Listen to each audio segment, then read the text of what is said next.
Assalamualaikum warahmatullahi wabarakatuh. Selamat pagi semuanya. Bagaimana kabarnya hari ini?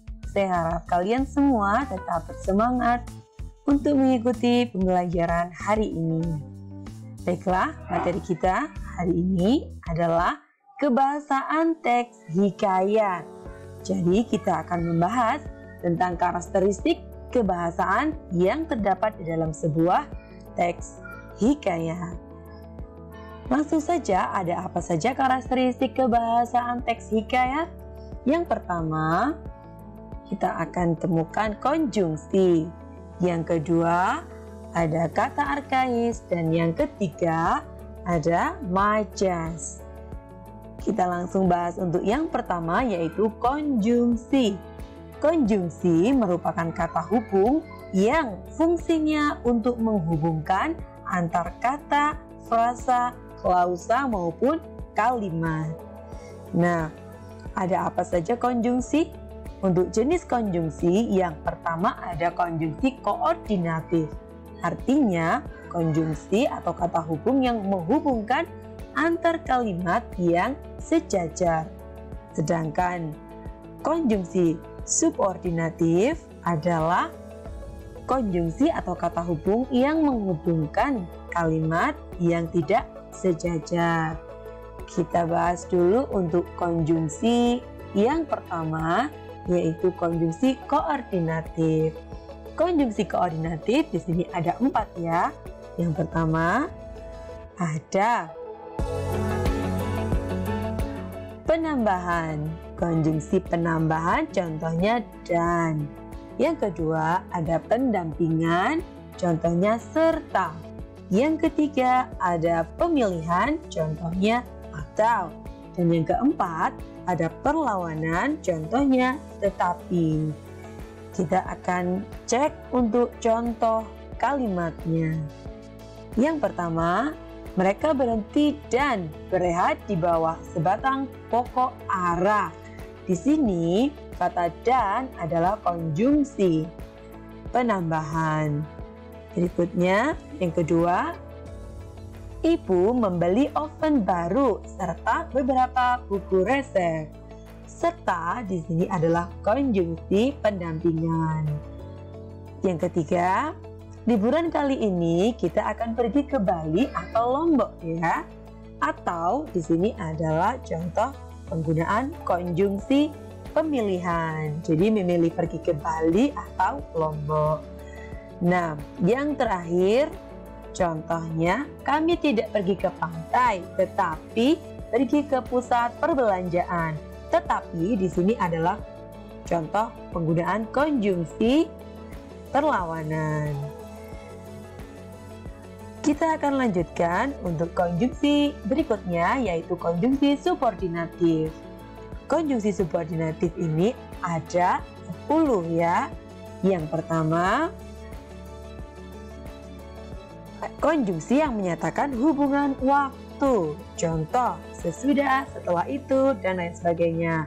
Yang kedua, konjungsi yang menyatakan hubungan syarat, contohnya jika, kalau, jikalau, dan sebagainya. Yang ketiga, konjungsi yang menyatakan hubungan pengandaian, contoh seandainya, sekiranya, dan sebagainya. Yang keempat, ada hubungan tujuan, contohnya agar, supaya, dan lain sebagainya.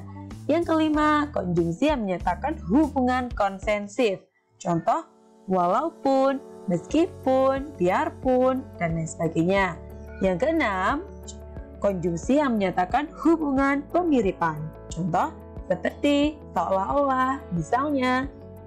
Yang ketujuh, konjungsi hubungan penyebaban, contoh sebab, karena, dan lain sebagainya. Yang kedelapan, konjungsi yang menyatakan hubungan pengakibatan, contoh sehingga, maka, akibatnya, dan lain sebagainya. Yang kesembilan, konjungsi yang menyatakan hubungan penjelasan, contoh bahwa. Kemudian yang terakhir, konjungsi yang menyatakan hubungan cara, contoh dengan. Nah, ada 10 konjungsi subordinatif ini. Sekarang kita akan cek penggunaan di dalam kalimat. Yang pertama, konjungsi hubungan waktu. Contoh kalimatnya, sesudah menyakiti hatinya, dia pergi begitu saja. Sesudah di sini ya menyatakan hubungan waktu. Berikutnya yang kedua, hubungan syarat. Contoh, kita tidak akan tersesat jika mempercayai perkataannya.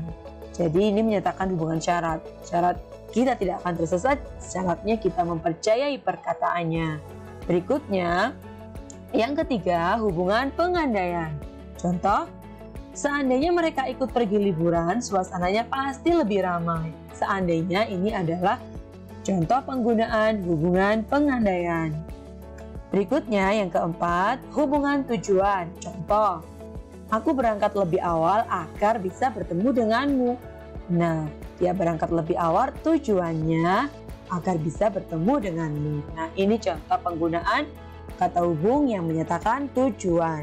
Berikutnya yang kelima, hubungan konsensif. Contoh, walaupun kaya, dia tidak sombong. Walaupun di sini adalah penggunaan konjungsi konsensif. Yang keenam, contoh hubungan pemiripan. Paras bunga sangat cantik seperti seorang putri. Seperti di sini penggunaan kata hubung pemiripan. Berikutnya, hubungan penyebaban. Contoh, dia tidak bisa berjalan lagi karena kaki kanannya cedera. Sebab kaki kanannya cedera, dia nggak bisa berjalan lagi. Ini contoh penggunaannya ya. Berikutnya yang ke-8 ada hubungan pengakibatan. Contoh, mereka sangat rajin membaca sehingga ia punya wawasan yang luas. Maaf, Marika ya maksudnya. Marika sangat rajin membaca sehingga ia punya wawasan yang luas. Akibat dari rajin membaca, akibatnya gitu ya. Karena rajin membaca akibatnya, Marika ini wawasannya luas. Gitu. Yang ke-9, hubungan penjelasan. Contoh, Kiko mengatakan bahwa semua yang terjadi bukanlah kesalahannya. Bahwa di sini adalah hubungan penjelasan, menjelaskan itu ya fungsinya. Yang terakhir, hubungan cara. Contoh, kakak pergi ke tempat les dengan mengendarai sepeda. Bagaimana cara kakak pergi ke tempat les? Caranya dengan mengendarai sepeda. Jadi dengan di sini adalah hubungan cara gitu. Oke. Kita akan lanjut ke kata arkais. Adalah kata-kata yang sudah jarang digunakan atau bahkan sudah asing, disebut kata arkais. Jadi kata arkais ini biasanya terletak di dalam teks atau bahasa Melayu klasik. Kita tahu sendiri bahwa bahasa Indonesia itu adalah turunan dari bahasa Melayu.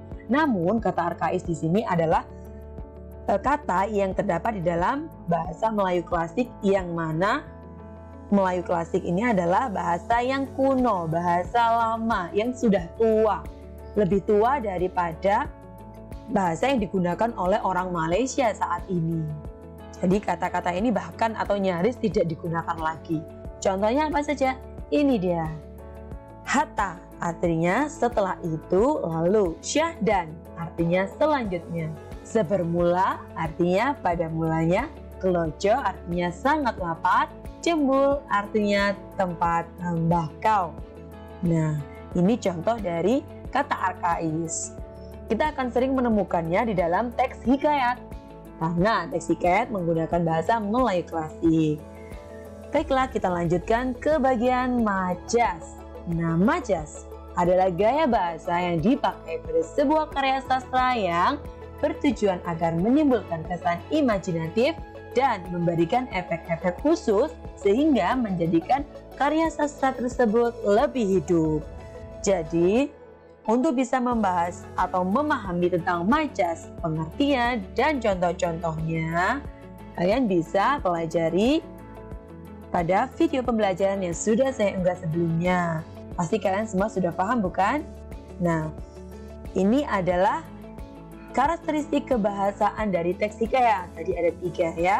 Ada konjungsi, kata arkais, yang terakhir ada majas. Baiklah. Terima kasih untuk hari ini. Mudah-mudahan video ini bermanfaat dan kalian menjadi lebih paham tentang kebahasaan dari teks hikayat. Saya akhiri. Terima kasih. Assalamualaikum warahmatullahi wabarakatuh.